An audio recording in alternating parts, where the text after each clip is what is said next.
What was the speed? I want to bring you some breaking news right now. This appears to be a live press conference by a number of immigration leaders in Chicago as they are speaking out against the Trump administration policies.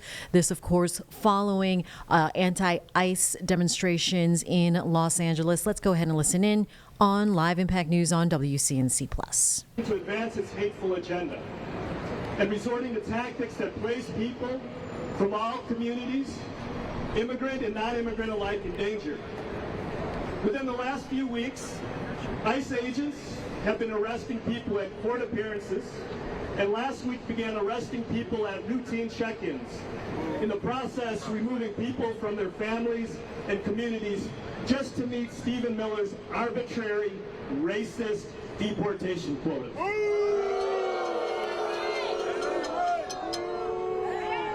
This attack escalated even further in Los Angeles as ICE unleashed on immigrants, trampled First Amendment rights, and jailed a labor leader who dared stand up for his community.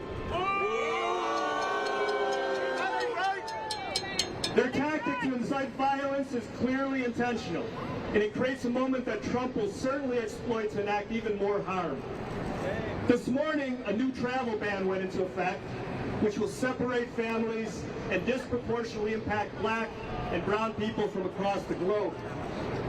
Later this week, Governor J.B. Pritzker will be summoned to Washington, D.C. to testify about welcoming policies that are being put to the test in Chicago as ICE carries out their unprecedented operations.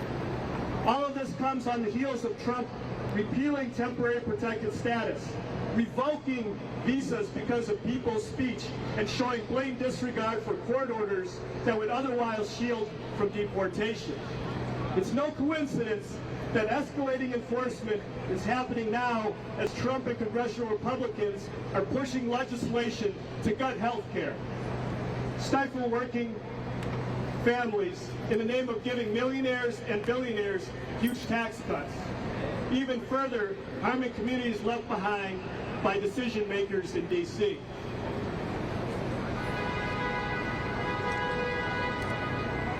But we can and will be vigilant on all fronts. We will defend and protect our people, demand accountability to these reckless DHS lawbreakers, and make clear the billionaires' first agenda that Trump and the GOP are advancing won't happen. That's right. Today we will be hearing from community and labor leaders who represent people directly impacted by these attacks and show the breadth of the harm that Trump administration is causing. We'll also be laying out a set of demands of the local, state, and federal governments to push back and not allow the Trump administration and his supporters to backslide our country into a fascist military state. To start us off, I want to introduce Nadia from the Arab American Action Network.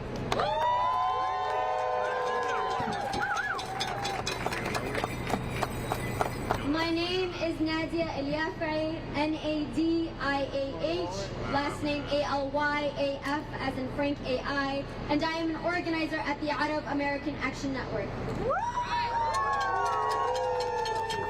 We stand united today in resistance against the new Trump travel ban, which targets 12 countries for a total ban and puts heavy restrictions on an additional 7 countries.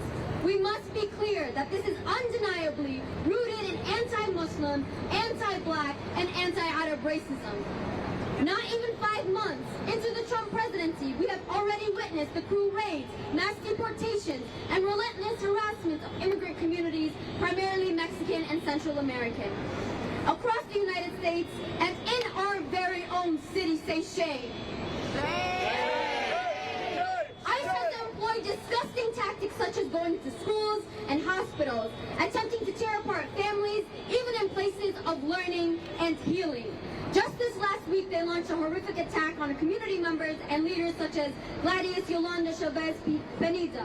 So it is clear that this travel ban is not just an isolated incident. It is an extension and continuation of ongoing attacks on immigrants and the marginalized under the Trump regime. For the Arab community in Chicago area, where many Yemenis as well as Sudanese and Libyans reside, there is heightened fear and uncertainty as our countries are listed target and attend our communities have already begun. As a Yemeni American myself, there is a deep fear and anxiety that my community is facing right now. Many Yemenis hold legal permanent residencies, but under the successive attacks of this administration, even that status offers no guarantee of safety or security. We are witnessing a deliberately targeted effort to undermine our rights, our freedoms, and our dignities. Now our families will be further torn apart as we will be unable to be reunited with loved ones and elders in other countries simply because of our nationality.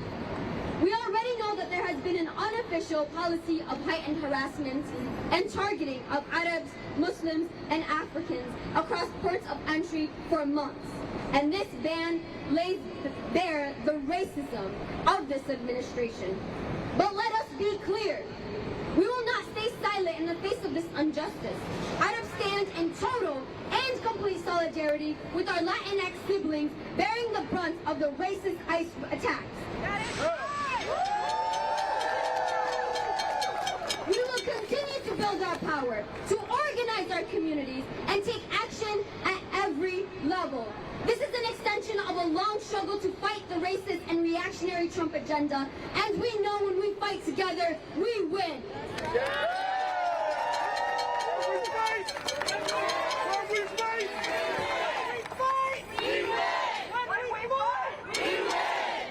I'd now like to call Garcia from the United African Organization. Good morning, everyone. My name is Fasika Alem, F-A-S-I-K-A, Alem, A-L-E-M, and I am with the United African Organization, and we are an ISO member. This week has hit our community hard, and I'm speaking here today to make sure Chicago hears the story of Black immigrants, because it is so often overlooked. It has long been true that Black immigrants are disproportionately impacted by ICE enforcement. And under the Trump administration, it is clear and obvious that this trend continues. Just last week, we learned of 5 asylum seekers from Senegal abducted from immigration court, despite the fact that their cases are still pending and the judge had scheduled another court date for them. We also know that at least one individual from Cameroon, a husband, a father, was taken at his ISAP check-in. Trump has also used his term so far to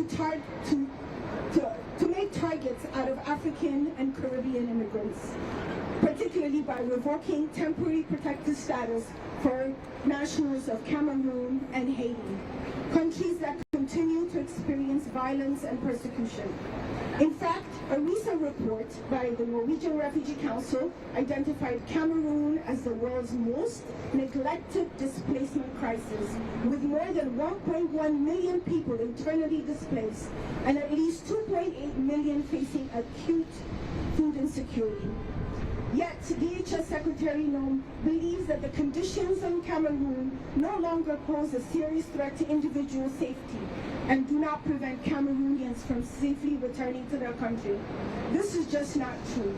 Civilian populations in Cameroon are at imminent risk of atrocities due to continued violence. And then on June 4th, this administration brought back its racist travel ban that includes new restrictions on multiple African countries. This policy is a dangerous revival of xenophobic and racist immigration policies that have no basis in national security and instead reflect a pattern of systemic discrimination. Labeling entire nations as threats undermines America's values of fairness, due process, and human dignity. I also want to point out that the people that are affected by these policies are our brothers, our mothers, our friends, our co-workers, and our neighbors. And this is also how we know when one of us goes missing. We want to make clear that all people deserve dignity, respect, and the right to stay, and all people deserve a community that fights for them.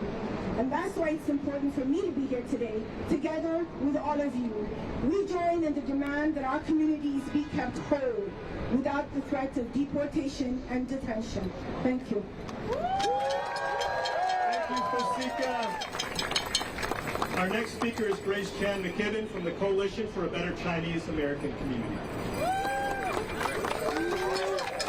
My name is Grace Chan McKibben, GRACE-CHANMC-K-I-B-B-E-N.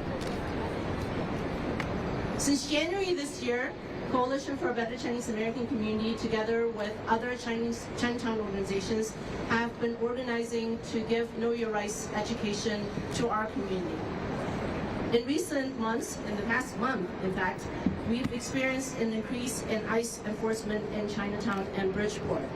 We have seen individuals detained, and some of these individuals have been in the U.S. for more than 15 years. They were hardworking individuals who worked and owned businesses, and many were trying to follow the process of seeking asylum when they were unfairly arrested and detained. That ain't right.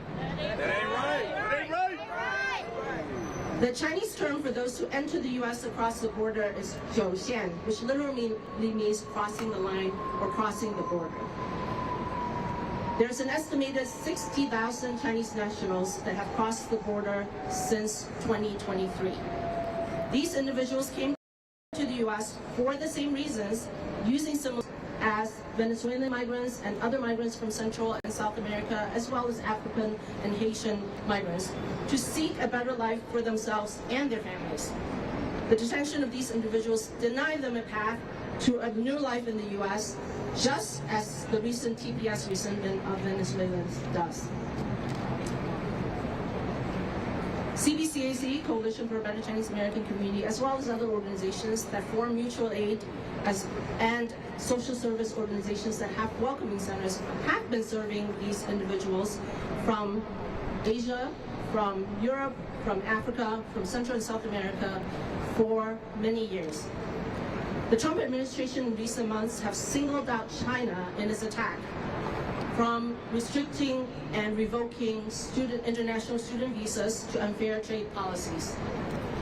We know that during the first Trump administration, we saw the White House use terms such as the China virus and Kung flu, which fuel anti-Asian hate, not just in the Chinese American community, but in Asian communities across the board. This new aggressive rhetoric will have a similar impact on Asian immigrant communities. Ultimately, all immigrant communities, regardless of which country they are from, are under attack by Trump's racist and fascist policies. As immigrant communities, we need to all stand together to fight these attacks.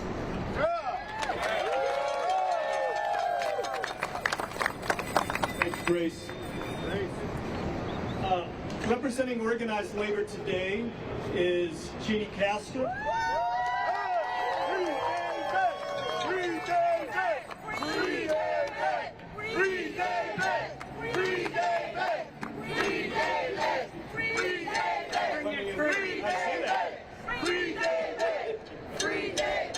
Jeannie's representing SEIU, and Jeannie's the president of SEIU Local 1. Please give it up for Jeannie.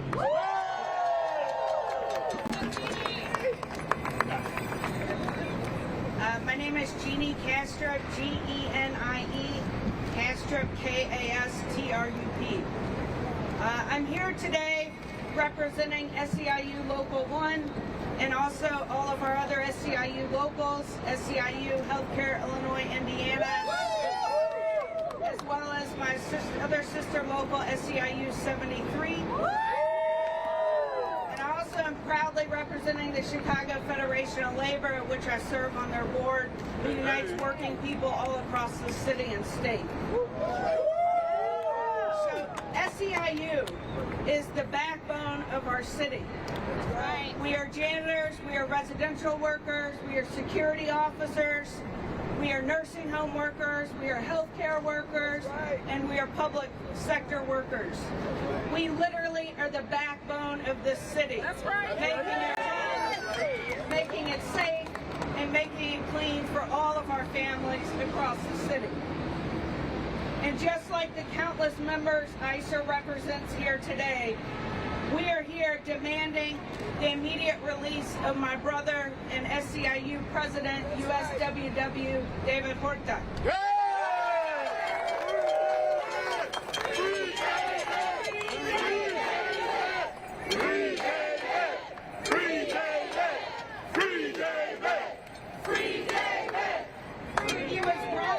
detained, among many other immigrants, in the latest ICE raids in California on last week. David is my brother. He is a fighter. He is a friend. He is a lifelong Angelinian who was born here in the United States. He was dedicated his life to standing up for working people. And while he was doing what he has done his entire life, he was standing up and protecting working families. That's right. He was detained and injured by ICE. What happened to David on Friday is about more than just a single leader, though. It is a direct assault on all of us who believe in the fundamental American right to stand up for justice, for due process, and to speak out for the rights of workers. That's right. We've seen the violent ICE attacks here in our own communities. Just last week, ICE agents stormed the South Loop here in Chicago, detaining migrants under false pretense of routine check-ins. And then again in LA on Friday. Families torn apart. Workers taken from their jobs. These actions are not about safety. They're rooted in control and racism and designed to intimidate. And I'm here today to say we will not be intimidated by your tactics. For those watching at home, this isn't just about immigrants. They've come for immigrants in our community first. That's right. But don't worry, you're next. That's right. And it is time we all stand up and fight for the America we believe. That's right. Because what is happening right now is about silencing voices. It's about dividing working people. It's about dividing our communities against the have and have-nots. That's right. And it's abusing power. And I'm proud because I know, along with everybody standing behind me and the 150,000 SEIU members across our city, Chicagoans are not going to stand for that. That's right. That's right. Immigrants are the backbone of our community. They're our friends, they're our family, they're our aunts, they're our uncles, and they're our grandparents. They're providing essential services. And we're here to say that we will not be silenced. We won't be intimidated by your tactics. And in SEIU and many of our labor partners who have joined in the fight, we will not be silenced and stopped, and we will not stop until our brother and President USWW David Horta is set free. That's right. That's right. And every one of those that have been detained falsely are sent home and are safe and respected. We urge all elected officials to call on this government to stop the senseless raids, because ICE has no place in our community. That's right. Thank you, Gene. Let's give it up for SEIU. I see Local 1 in the house. I see Healthcare in the house. I see Unite Here in the house over there. Our next speaker is Gregory Mann from Equity and Transformation. And Richard, you want to come? I'm into your. I'm in right here. All right. You got something, man? How's everyone here today? You know, we're out here today fighting for a cause that we shouldn't be out here fighting for. We're out here today fighting for a cause that we shouldn't be out here fighting for. Solidarity, we stand in solidarity with our black and brown sisters and brothers. We're out here showing support because we believe in the same struggles they have as the same struggles that we face every day. That's right. We want better education for our children. We want better housing for our families. We want a piece of the American dream. And why is that wrong? We have been divided against each other so long by the powers that be telling us one race is better than the next. That's right. One race works harder than the next. And we bought into this propaganda, this lie. We believe this lie, and for decades and decades we have been separated. We are a powerful group of minorities that stand together to become a majority. We can make a difference, but the only way we can make a difference is we make a difference amongst ourselves, black and brown. When we decide that we are standing in solidarity, that our fight is the same, that we want the best for our children just as anyone else wants, that we want a piece of the American dreams, that we are taxpayers, that we give to this country, blood, sweat, and tears. We vision a country, man, that we can all live as humanity. And we are human. You know, this new policies that they're having with ISIS and the things that they're doing, that is horrific. Imagine someone coming to your home. I've experienced it. We have experienced it. We as black people experience that on a daily basis. But to know someone to come in your home and have the power to take you out of your home, away from your children, and separate you, that is some powerful stuff, and that is some frightening stuff for people like ourselves. What I'm saying here today is that if we do not stand together, if we don't stand up for something, and you see us out here standing up for something, if we don't stand up for something, we're going to lay down for everything. We are in solidarity. We are in solidarity with our brown sisters and brothers. We are not going anywhere. We stand here for them. We are fighting. Their fight is our fight. Okay? We're talking about deportation. We're talking about reparation. We are fighting for the same equality and the same fight as our fight. And we will continue to fight. We here. My name is Greg Mann. That's G-R-E-G-O-R-M-A-N-N. G-R-E-G-O-R-M-A-N-N. Equity and transformation. I'm here today. I'm not fearful. I'm not scared, but I just love my brown brothers and sisters, and I'm here, and I'm going to fight for them until the day I die. Where we fight, we win. Where we fight, we win. Where we fight, we win. Thank you, Reggie. Thank you. I also, once you start naming people, you get in trouble. So I want to make sure. Chicago Teachers Union in the house.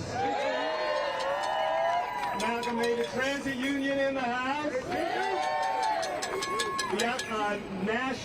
We have national organizations with you. NACASAC is in the house. Illinois Federation of Teachers in the house. I think Community Change is also in the house. I'm here. Before I get to the last speaker, I also want to recognize another elected official here that's joining with us to support Commissioner Alma Naya. Thank you, Commissioner. I know our next speaker is trying to get on his plane to D.C. to do the work of the people. Our champion, Congressman Jesus Chuy Garcia.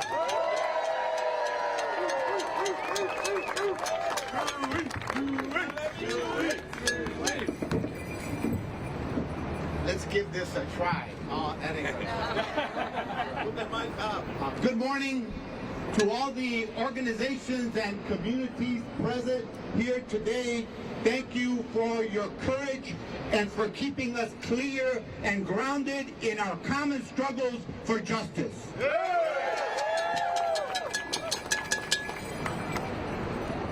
What we saw last week and over the weekend wasn't lawful enforcement. No. It was a belligerent power grab. Yeah. ICE raids. People abducted from jobs, from homes, from community spaces, ripping parents apart from their children, kidnapping people, showing up to what they thought was a routine check-in at ICE. National Guard patrolling our communities like we were the aggressors. This is cruelty with intent. You don't belong here is what they're telling us. Well, we have a message for you. We're not going anywhere. This isn't about safety. This is about control. Fear is the tactic. Silence is the goal. This is not about immigration. This is about domination of all of our communities. That's right, that's right, that's right. This looks like a war on immigrants, part of a long, coordinated campaign to criminalize our culture, erase our identity, and break our spirit. They want labor without family. They want to profit off of our backs, but silence our voices, and that ain't gonna happen. And we are not going to hide as well. That's right. Our communities are outraged. Mexican Americans and Latinos, Haitians, Palestinians, Nigerians, South Asians, and many others. Our communities are comprised of refugees and dreamers from every corner of the world, and all of us are under attack. This is a war on our dignity, and dignity is not up for negotiation. The people have reached a boiling point. Remember, it's been 10 years since this campaign was unleashed by Donald Trump. In 2015, he started with Mexicans and expanded to everyone and seeks to criminalize, marginalize each and every one of us who fight for our constitutional rights. But let's not pretend that the timing is a coincidence. Trump's economy is in trouble. It's unraveling.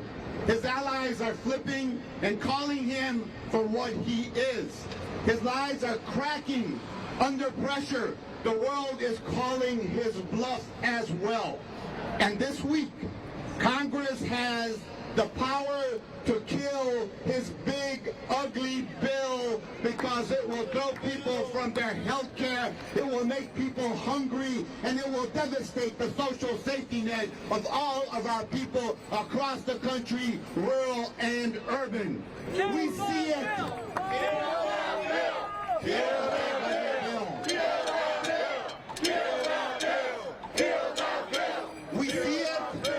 We see it clearly, and we reject it.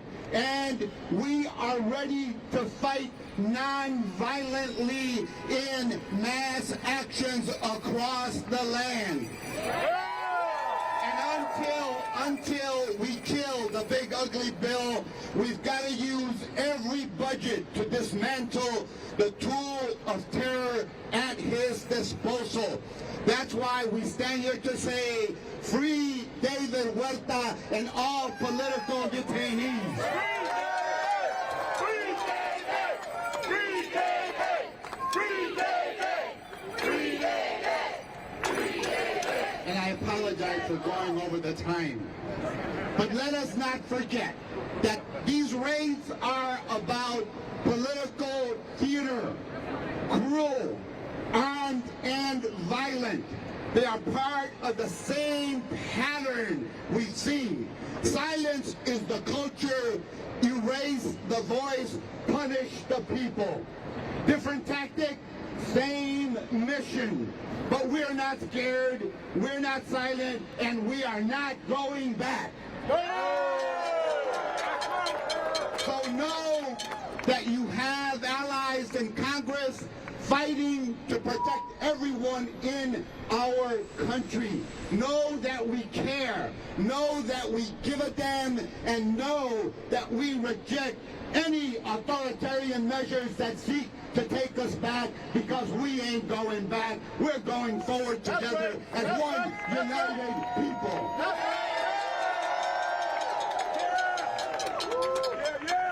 Muy buenos días a toda la comunidad hispanoparlante. Nos da mucho gusto estar aquí con toda la comunidad de organizaciones y vecindarios a través de toda la área metropolitana. Estamos aquí para repudiar los ataques falsos y calumniosos del presidente Trump y las agencias que ha puesto a su disponibilidad. No seremos intimidados, seguiremos levantando nuestras voces, nos vamos a seguir uniendo y expandiendo nuestros esfuerzos para proteger la Constitución, para asegurar que haya rendimiento de cuentas.